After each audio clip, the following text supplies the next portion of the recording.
Hello everyone. Very good morning to all of you. आज के दिन की शुरुआत हम लोग करेंगे 1 जनवरी 2023 के करंट अफेयर के साथ। वैसे आज का जो सेशन है ये स्पेशल सेशन है न्यू ईयर का। इसमें कल के भी करंट अफेयर और आज की भी ताज़ा न्यूज़ भी हम लोग कवर करेंगे, तो सेशन बहुत इंपॉर्टेंट है। अंतिम तक ध्यान से देखिएगा। पीडीएफ आपको पता ही है, एग्जाम इंजन एप्लीकेशन में अपलोडेड है। वहां से आप आंसर की के साथ करंट अफेयर की पीडीएफ डाउनलोड कर सकते हैं। इस पीडीएफ की खास बात ये होती है कि करंट अफेयर के साथ साथ जो स्टैटिक जीके के पॉइंट होते हैं वो भी मैं वहां पर मेंशन कर देता हूं। सबसे पहले बात करेंगे कल के क्वेश्चन की। कल मैंने आपसे एक क्वेश्चन ये पूछा था कि हमारे संविधान का ये कौन सा अमेंडमेंट है जिसके तहत सिंधी को ऑफिशियल लैंग्वेज का दर्जा दिया गया है। तो आपको ध्यान रखना है, यह है 21वां संशोधन, 21st अमेंडमेंट। यह कब हुआ था? 1967 में। काफी सारे स्टूडेंट्स ने सही आंसर किया हुआ है और आप सभी को नव वर्ष की बहुत बहुत शुभकामनाएं। आज एक नया दिन है, तो एक नया लक्ष्य भी बनाइए कि इस साल को और बेहतर बनाइए 2022 की तुलना में। और एग्जाम इंजन की तरफ से आपको बहुत बहुत शुभकामनाएं नव वर्ष की। एग्जाम इंजन में 15% फ्लैट डिस्काउंट ऑफर चल रहा है हर एक कोर्स के ऊपर, और ये ऑफर पिछले 2 दिन से चल रहा है। आज लास्ट डेट है, आज रात में 12 बजे तक ये ऑफर है, तो आप इसे अवेल कर सकते हो। सारे कोर्सेज के एडमिशन विंडो खुले हुए हैं। आप आज रात 12 बजे तक कोई भी कोर्स ले सकते हैं, उसके बाद फिर रजिस्ट्रेशन विंडो क्लोज हो जाएंगे। तो चलिए अब शुरू करते हैं करंट अफेयर। पहला क्वेश्चन है, इंडियन आर्मी के द्वारा कौन से शहर में सोल्जर्स के रहने के लिए पहली बार 3D printed house dwelling unit बनाई गई है? तो इंडियन आर्मी ने पहली बार अहमदाबाद में बनाई हुई है। पूरे भारत में ऐसा पहली बार हुआ है कि सोल्जर्स के रहने के लिए क्वार्टर्स ये बनाए गए हैं, और ये 3D printed house dwelling unit है। और ये जो है ये ग्राउंड प्लस वन के कंसेप्ट पे बनाया गया है, मतलब ग्राउंड फ्लोर के ऊपर सिर्फ एक फ्लोर रहेगा इसमें। आपको पता है 3D प्रिंटेड टेक्नोलॉजी क्या होती है? देखिए, एक तो होता है कि हाथों से घर को बनाना, जैसे कि मजदूर लगा के बनाया जाता है। 3D प्रिंटेड टेक्नोलॉजी एक ऐसी रोबोटिक टेक्नोलॉजी है जिसमें मशीनों की मदद से आपके पूरे पूरे घर बना दिए जाते हैं।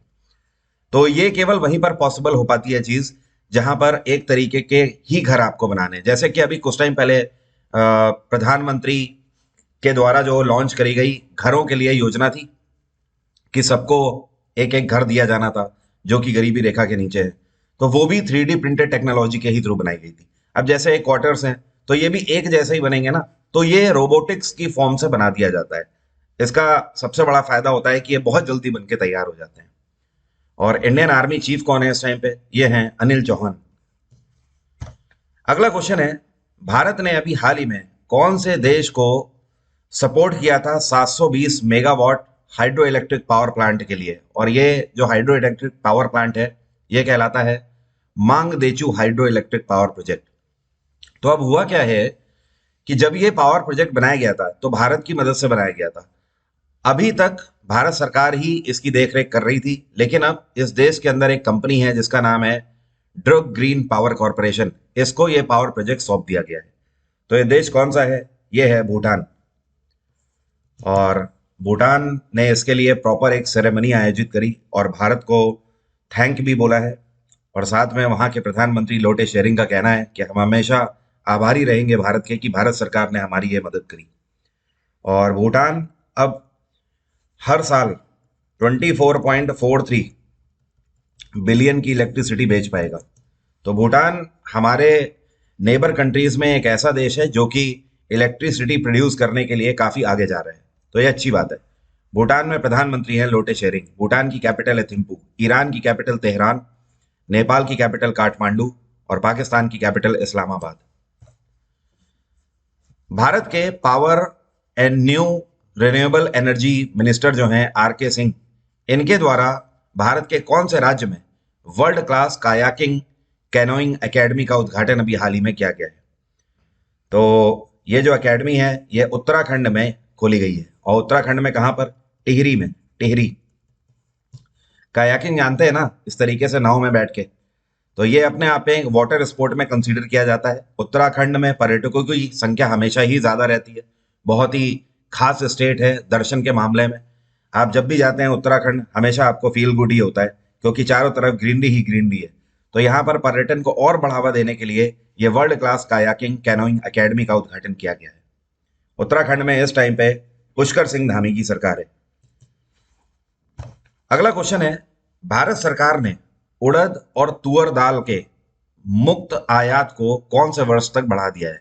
देखिए है क्या इसका मतलब, अभी तक ऐसे व्यापारी जो कि उड़द और तुअर की दाल को इंपोर्ट करते थे दूसरे देशों में, उनको फ्री इंपोर्ट का यहां पर दिया गया था प्रावधान भारत सरकार की तरफ से।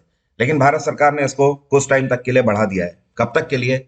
इसको मार्च 2024 तक के लिए बढ़ा दिया है। तो अगर आप दाल के व्यापारी हैं तो उड़द और तुअर दाल दोनों को आप फ्री में इंपोर्ट कर सकते हो। आपको आपके लिए कोई भी एक्स्ट्रा टैक्स ड्यूटीज नहीं लगेंगी। और पिछले साल से इस साल में अगर हम तुलना करें तो क्या भारत में दाल का उत्पादन ज्यादा हुआ है? जी हाँ, 2021 से 22 की अगर हम तुलना करें तो 9% की बढ़ोतरी हुई है दाल के उत्पादन में। आपको पता है पूरे भारत में तरह तरह की किस्म की दालें उगाई जाती है, लेकिन सबसे ज्यादा कौन सी दाल उगाई जाती है? सबसे ज्यादा चने की दाल उगाई जाती है। अगला क्वेश्चन है, अभी हाल ही में भारत के द्वारा ये कौन से देश की इलेक्ट्रिसिटी अथॉरिटी है जिनको परमिशन दे दी गई है कि ये 40 मेगावाट इलेक्ट्रिसिटी का अपने 2 हाइड्रो इलेक्ट्रिक प्रोजेक्ट से एक्सपोर्ट अब कर सकते हैं? क्योंकि इनके भी जो हाइड्रो इलेक्ट्रिक पावर प्रोजेक्ट है वो भारत सरकार की मदद से बने थे। तो ये देश कौन सा है? ये है नेपाल। तो नेपाल को अब मंजूरी दे दी गई है कि आप एक्सपोर्ट कर सकते हो अपनी बिजली को। और क्या आप मुझे कमेंट बॉक्स में लिखकर बता सकते हो अभी हाल ही में नेपाल के नए प्रधानमंत्री बने हैं? कौन है ये नेपाल के नए प्रधानमंत्री? कमेंट बॉक्स में क्या आप बता सकते हो? चलिए मैं बता देता हूँ। पहले शेर बहादुर दोएबा थे, अभी 10 से 15 दिन पहले ही नए प्रधानमंत्री अपॉइंट हुए हैं। इनका नाम है पुष्प कमल दहल। क्या नाम है? पुष्प कमल दहल। ये नए प्रधानमंत्री हैं। अगला क्वेश्चन है, ये कौन सा डिपार्टमेंट है जिसके द्वारा अभी हाल ही में online request transfer portal launch किया गया है ग्रामीण डाक सेवक के लिए? तो ये है पोस्ट ऑफिस, जिसको आप डिपार्टमेंट ऑफ पोस्ट बोल सकते हो। तो भारत का जो पोस्ट ऑफिस है इसके द्वारा ग्रामीण डाक सेवक, आपको पता है किसको बोलते हैं? जो कि रूरल एरियाज में चिट्ठी पहुंचाने का काम करते हैं, जिनको आप पोस्टमैन बोलते हो आम भाषा में। तो पोस्टमैन को अगर एक जगह से दूसरी जगह अपना ट्रांसफर कराना है तो अब उन्हें चिट्ठियां देने की जरूरत नहीं है। एक वेबसाइट खोल दी गई है, उस वेबसाइट के माध्यम से वो अपनी याचिका दायर कर सकते हैं और इसी वेबसाइट के थ्रू उन्हें पता भी लग जाएगा कि उनका ट्रांसफर कहां पर हो रहा है। और इंडियन पोस्ट ऑफिस की स्थापना डलहौजी के टाइम पीरियड पे 1854 में करी गई थी। इसका हेडक्वार्टर है नई दिल्ली और इस टाइम पे इसके चेयरपर्सन है विनीत पांडे। कौन है? विनीत पांडे। अभी कुछ टाइम पहले भारतीय डाक विभाग के द्वारा पोस्ट ऑफिस पेमेंट बैंक की स्थापना करी गई थी। कौन से वर्ष में करी गई थी स्थापना? साल 2018 में। अगला क्वेश्चन है, अभी हाल ही में बीएसएफ के लिए एक मोबाइल एप्लीकेशन लॉन्च किया गया है जिसका नाम है प्रहरी। इसको नई दिल्ली में किसने लॉन्च किया है? तो इसको home affairs minister Amit Shah के द्वारा लॉन्च किया गया है। अब सवाल उठता है ये मोबाइल एप्लीकेशन क्यों लॉन्च किया गया है? इसका मेन उद्देश्य है जितने भी बीएसएफ के जवान हैं वो सब इस मोबाइल एप्लीकेशन की मदद से ये देख पाएंगे कि सरकार की तरफ से उनको किस तरीके के बीमा मतलब इंश्योरेंस दिए जा रहे हैं, उसका वो फायदा कैसे ले सकते हैं वो, और इसके अलावा बैंकों की तरफ से जो लोन फैसिलिटी दी जा रही है, किस किस फैसिलिटी के को वो अवेल कर सकते हैं, किसके लिए एलिजिबल है, ये सारी चीजें मतलब अल्टीमेटली सरकार की तरफ से एक बीएसएफ पर्सनल को जो भी सेवाएं मिल रही हैं वो व्यक्ति इस मोबाइल एप्लीकेशन में देख पाएगा। और बीएसएफ की स्थापना 1965 में करी गई थी। बीएसएफ की जो टैगलाइन है ये मुझे बहुत अच्छी लगती है, जीवन पर्यंत कर्तव्य। इसका हेडक्वार्टर है नई दिल्ली और इसके डायरेक्टर जनरल हैं इस टाइम पे पंकज कुमार सिंह। पंकज कुमार सिंह। अगला क्वेश्चन है, धनु यात्रा फेस्टिवल अभी हाल ही में कौन से राज्य में शुरू हो गया है? तो धनु यात्रा फेस्टिवल वैसे मैं आपको बता दूं ये वार्षिक महोत्सव है उड़ीसा का, लेकिन पिछले 2 साल से कोविड पैंडेमिक की वजह से नहीं हो रहा था। 2 साल के बाद अब ये स्टार्ट हुआ है इस साल और ये 11 दिन का फेस्टिवल मनाया जाता है और इसका मेन उद्देश्य है उड़ीसा के कल्चर को रिप्रेजेंट करना। तो ये बड़े ही धूमधाम से मनाया जाता है, ओपन एयर थिएटर फेस्टिवल, जो कि धनु यात्रा के नाम से जाना जाता है। और रंग बिरंगी पोशाकें जो कि भारत के उड़ीसा की संस्कृति को दर्शाते हैं। उड़ीसा एक बहुत ही महानतम राज्य रहा है हमेशा से। और अभी कुछ टाइम पहले भारत सरकार ने यह भी अनाउंस किया था कि अब भारत में जितने भी मंदिरों की स्थापना करी जाएगी वो सब उड़ीसी आर्किटेक्चर पर आधारित होंगे मंदिर। उड़ीसा में इस टाइम पे नवीन पटनायक की सरकार है और यहाँ पे गवर्नर कौन है? ये हैं गणेशी लाल। उड़ीसा में और भी त्योहार मनाए जाते हैं, जैसे ये धनु यात्रा है वैसे ही रथ यात्रा भी मनाई जाती है। इसके अलावा एक बहुत ही इंपॉर्टेंट फेस्टिवल है जो कि कृषि से जुड़ा हुआ है, उसको बोलते हैं नुआखाई फेस्टिवल। नुआखाई फेस्टिवल एक यहाँ पर फेस्टिवल मनाया जाता है जिसको बोलते हैं बोइटा बोइटा फेस्टिवल। अगला क्वेश्चन है, ये कौन सी राज्य सरकार है जिसने इस पशु को बचाने के लिए, इस पशु का नाम पता है क्या है? इसको बोलते हैं नीलगिरी तहर। क्या बोलते हैं? नीलगिरी तहर। इसको बचाने के लिए 25.14 करोड़ की धनराशि आवंटित करी है। तो ये है तमिलनाडु सरकार। और जो नीलगिरी तहर है, इनकी आबादी लगातार घटती चली जा रही है, तो एक टाइम के बाद कहीं ये एक्सटेंड ना हो जाए, विलुप्त ना हो जाए, इस वजह से इनको बचाने के लिए मुहिम चालू करी गई है। और अभी कुछ टाइम पहले तमिलनाडु सरकार ने तमिलनाडु के कोस्टल एरिया पर, यहाँ पर क्या है, इसको बोलते हैं बे ऑफ पाल्क, पाल्क की खाड़ी। तो पाल्क की खाड़ी में डुगोंग को बचाने के लिए भी इन्होंने एक मुहिम जारी करी थी। तमिलनाडु में मुख्यमंत्री हैं M.K. स्टालिन। तमिलनाडु के गवर्नर कौन है? ये हैं R.N. रवि। R.N. रवि। आंध्र प्रदेश में मुख्यमंत्री हैं Y.S. जगन रेड्डी। गुजरात में है भूपेंद्र पटेल और महाराष्ट्र में है एकनाथ जी शिंदे। अगला क्वेश्चन है, ये कौन सी राज्य सरकार है जिसने किसानों को फाइनेंशियली सपोर्ट करने के लिए रैतु बंधु योजना का 10वां फेज शुरू कर दिया है? तो रैतु बंधु योजना इससे भी पहले, ये काफी पहले से चलती चली आ रही है। इसको तेलंगाना सरकार के द्वारा चलाया गया था। इसका मेन उद्देश्य है किसानों के अकाउंट्स में वित्तीय सहायता पहुंचाना। तो प्रधानमंत्री जनधन योजना के अंतर्गत जो खाते खोले गए थे किसानों के, उन्हीं खातों में तेलंगाना सरकार के द्वारा रैतु बंधु योजना के अंतर्गत पैसे पहुंचाए जाते हैं। इसके तहत सरकार ने फैसला लिया है कि टोटल अगर बात करी जाए तो 70,54,000 किसानों को इसका फायदा मिलेगा। ओके। और टोटल अगर पैसे की बात करें तो एस्टिमेशन है 7,676 करोड़ की धनराशि सभी के खातों में जाएगी। ये टोटल अमाउंट है। तेलंगाना में मुख्यमंत्री हैं चंद्रशेखर राव और गवर्नर है यहाँ पे तमिलसाई सुंदरराजन। अगला क्वेश्चन है, अभी हाल ही में बांग्लादेश की प्रधानमंत्री शेख हसीना के द्वारा बांग्लादेश की पहली मेट्रो ट्रेन को हरी झंडी दिखा दी गई है। ये जो पहली मेट्रो ट्रेन है, ये दायबारी से लेकर अगरगांव स्टेशन तक चलेगी और इसकी लेंथ पता है कितनी है? इसकी लेंथ है 12 किलोमीटर। 12 किलोमीटर की लाइन अभी ये चला दी गई है। क्या आप बता सकते हो ये जो बांग्लादेश ने अपनी पहली मेट्रो चलाई है, इसमें कौन से देश से वित्तीय सहायता भी मिली है और तकनीकी सहायता भी मिली है? तो ये है जापान। जापान ने पूरे तरीके से बांग्लादेश को सपोर्ट किया है ये मेट्रो लॉन्च करने के लिए। और 6 कोच की ये मेट्रो है। टोटल 10 पेयर लॉन्च किए गए हैं। आने वाले टाइम में 2030 तक बांग्लादेश टारगेट लेकर चल रहा है कि ये इस 12 किलोमीटर से बढ़ाकर अपनी मेट्रो लाइन 129 किलोमीटर तक करेंगे। ओके। और जापान में इस टाइम पे प्रधानमंत्री कौन है? ये हैं योशिहिदे सुगा। अभी कुछ टाइम पहले जापान के former prime minister Shinzo Abe की गोली मारकर हत्या कर दी गई थी। जापान के कौन से शहर में? तो ये है नैरा शहर। क्या बोलते हैं इसको? नैरा। अगला क्वेश्चन है, ये कौन से राज्य की पुलिस है जिसको निजात कैंपेन को बेहतरीन तरीके से आयोजित करने के लिए international association of chiefs of police 2022 award से सम्मानित किया गया है? तो ये है छत्तीसगढ़ पुलिस। और छत्तीसगढ़ पुलिस की तरफ से यह अवार्ड रिसीव किया सीनियर IPS अधिकारी संतोष कुमार सिंह ने। और ये जो निजात कैंपेन है, इसका मेन उद्देश्य ये था कि ड्रग पेडलिंग वगैरह को रोकना और छत्तीसगढ़ के अंदर किसी भी तरीके का कोई भी ड्रग उसको ख़त्म करना, साथ में जो अदर नार्कोटिक्स हैं जिनका गलत तरीके से यूज़ किया जाता है या स्मगल किया जाता है, ट्रेड किया जाता है, उन सभी को रोकना। अल्टीमेटली इसका मेन उद्देश्य था नशे को रोकना। छत्तीसगढ़ में इस टाइम पे मुख्यमंत्री हैं भूपेश बघेल और यहाँ पे गवर्नर कौन है? ये हैं अनसुईया उइके। छत्तीसगढ़ का एक महोत्सव है जो काफी धूमधाम से मनाया जाता है। इसको बोलते हैं बस्तर दशहरा। क्या बोलते हैं? बस्तर दशहरा। जो आपको पिक्चर में दिख रहे हैं इनको बखूबी आप जानते हैं। ये हैं पेले और अभी हाल ही में 82 वर्ष की उम्र में इनका निधन हो गया। तो ब्राजील के ये दिग्गज खिलाड़ी थे। ये कौन से खेल से जुड़े हुए थे? ऑफ कोर्स इनको इंट्रोडक्शन की जरूरत नहीं है, ये फुटबॉल खिलाड़ी थे। तो कहीं ना कहीं पेले के निधन के साथ एक ब्राजील के लीजेंडरी एरा का भी खत्म होता है, यहाँ से एंड होता है एक तरीके से आप बोल सकते हो।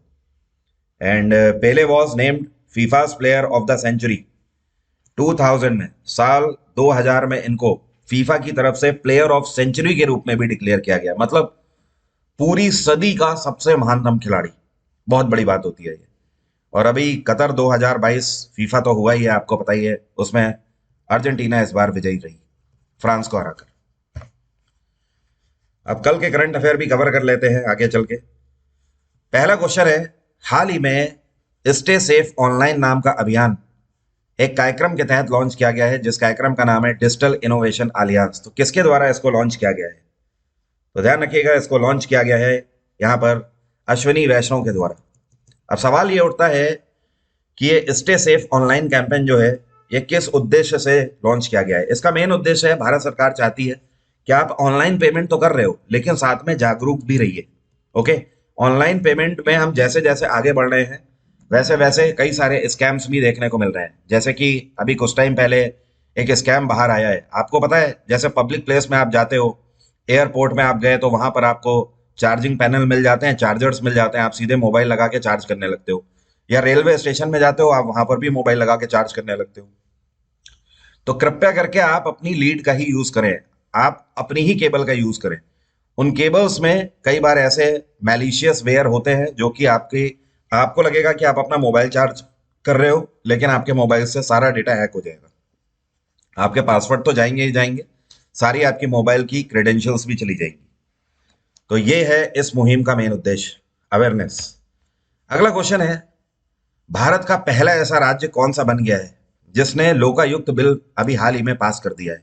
देखिए, जैसे केंद्र में होता है ना लोकपाल, लोकपाल का मेन उद्देश्य क्या है? इसका मेन काम है कि केंद्र सरकार पे नजर रखना, कि केंद्र सरकार को मॉनिटर करना कि वो कहीं पे करप्शन तो नहीं कर रहे हैं, किसी करप्शन में तो नहीं लिप्त हैं।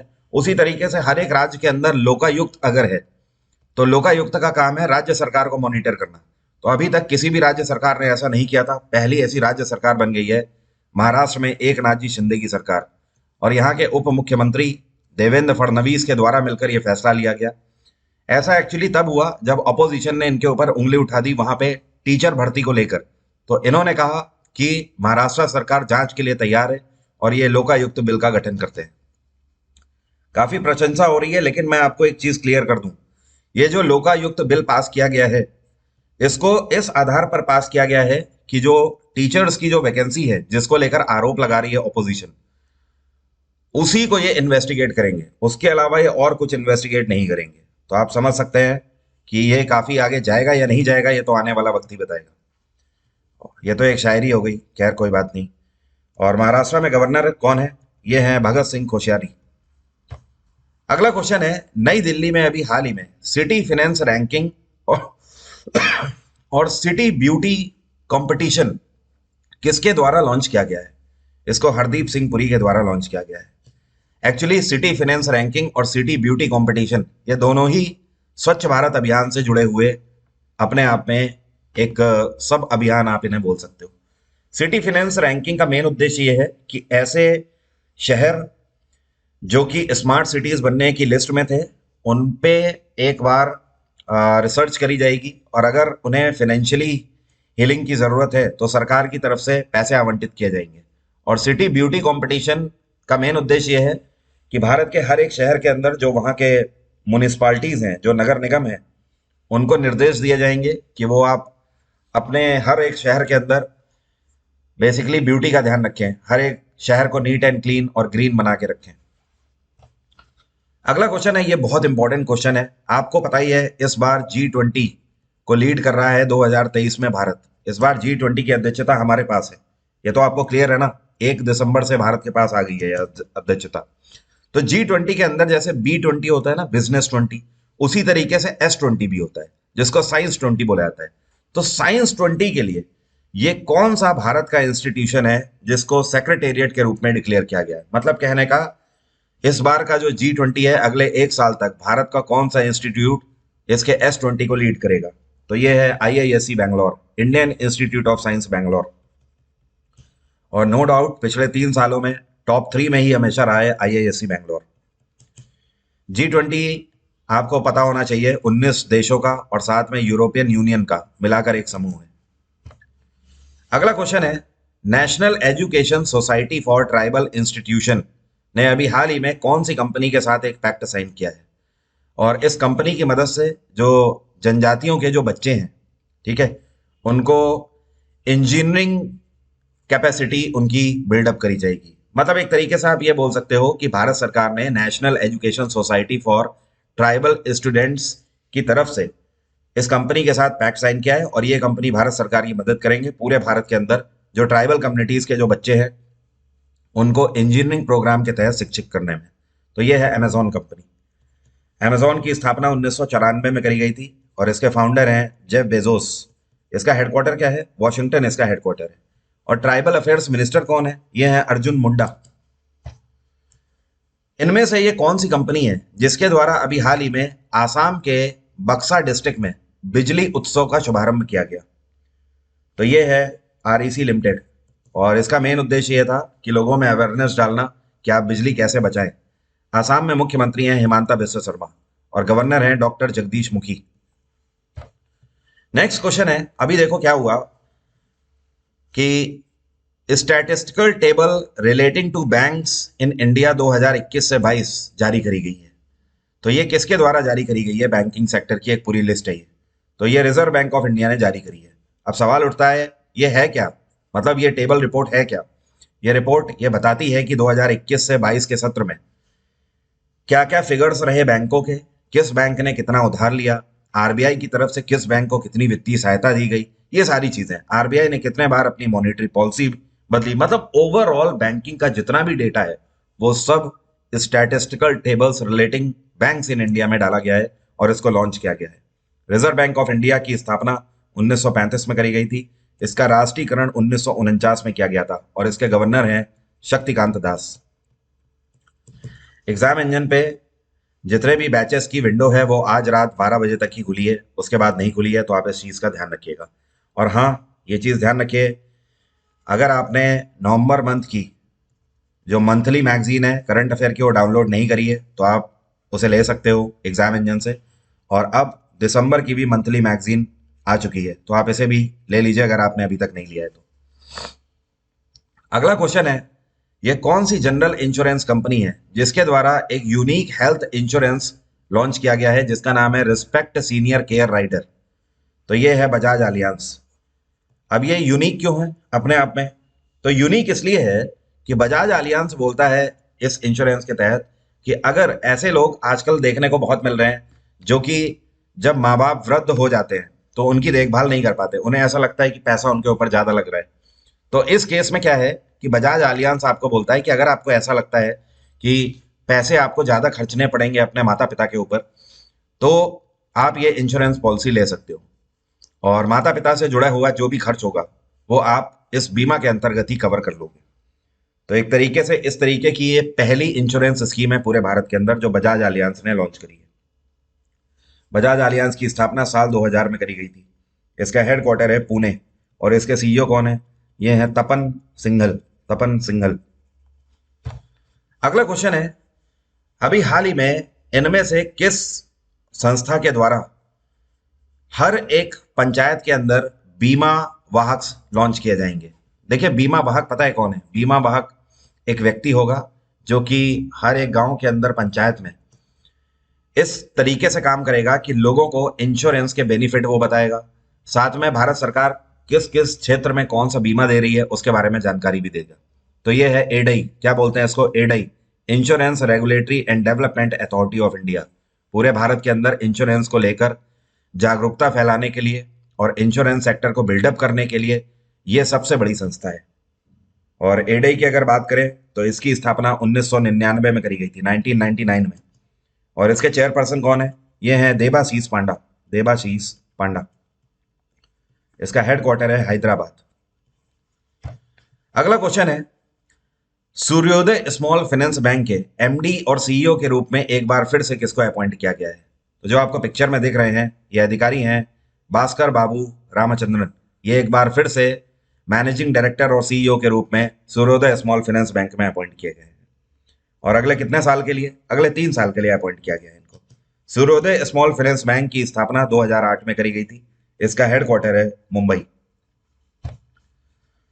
अगला क्वेश्चन है, अभी हाल ही में इंडियन आर्मी में इंजीनियर इन चीफ के रूप में किसको अपॉइंट किया गया है? तो ये सीनियर आर्मी अधिकारी हैं और ये कौन है? Lieutenant general Arvind Walia. अब ये होंगे इंडियन आर्मी में इंजीनियर इन चीफ। और आर्मी चीफ कौन है? अनिल चौहान। ये बहुत इंपॉर्टेंट क्वेश्चन है। अभी हाल ही में सेंट्रल विजिलेंस कमिश्नर के एक्टिंग चेयरपर्सन के रूप में किसको अपॉइंट किया गया है? या फिर आप बोल सकते हो ये अपने आप में ये पोस्ट है, तो एक्टिंग सीवीसी अब से कौन होंगे? तो ये हैं प्रवीण कुमार श्रीवास्तव। और ये किसको सक्सीड कर रहे हैं? ये जगह लेंगे सुरेश एन पटेल की।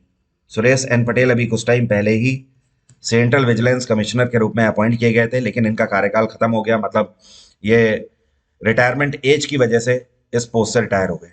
और सेंट्रल विजिलेंस कमिश्नर जो होता है, इसका कार्यकाल आपको पता है 4 साल का होता है और इसकी रिटायरमेंट एज 65 साल होती है। सीवीसी को किसके द्वारा अपॉइंट किया जाता है? तो डायरेक्ट राष्ट्रपति के द्वारा इसको अपॉइंट किया जाता है। और इस टाइम पे जो दूसरे विजिलेंस कमिश्नर हैं, ये पता है कौन है? ये हैं अरविंद कुमार।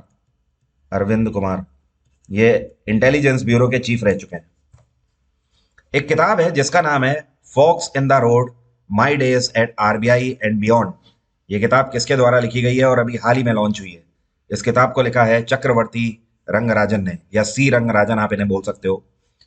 ये आरबीआई के गवर्नर भी रह चुके हैं, 19वें गवर्नर थे आरबीआई के। इसके अलावा रिटायरमेंट के बाद ये प्रधानमंत्री के आप बोल सकते हो सीधे सीधे इकोनॉमिक एडवाइजरी काउंसिल के सदस्य भी रह चुके हैं। तो काफ़ी बड़ा इनका करियर रहा है और इन्होंने इस किताब में अपने आरबीआई के दिनों को लिखा है और उसके बाद के एक्सपीरियंस को भी लिखा है। अब मेरा आज का सवाल आपसे, आप में से कितने लोग बता सकते हो कि इनमें से कौन सा बैंक है जो कि एलआईसी की सब्सिडरी है, लाइफ इंश्योरेंस कॉर्पोरेशन, जिंदगी के साथ भी जिंदगी के बाद भी? तो ये कौन सा बैंक है जो कि इसी की एक सब्सिडरी है? कमेंट बॉक्स में जल्दी से लिखकर बताइए। और एग्जाम इंजन पर आप मुझे फॉलो करना ना भूलें। गूगल प्ले स्टोर से आप इसे डाउनलोड कर सकते हैं। बहुत जल्दी iOS में भी आ रहा है एग्जाम इंजन, आप इसे आईफोन में भी डाउनलोड करके देख पाएंगे। और क्लासेस हमारी चल रही हैं, मेंस का बैच चल रहा है और दोपहर 12:30 बजे 2023 के सारे एग्जाम्स के लिए फाउंडेशन बैच भी चल रहा है। कंप्यूटर का बैच स्टार्ट हो चुका है। इन सारे बैच को आप अवेल कर सकते हो। Thank you so much. Have a nice day. Take care. Bye bye. आपका दिन मंगलमय हो और नव वर्ष की आपको बहुत बहुत शुभकामनाएं।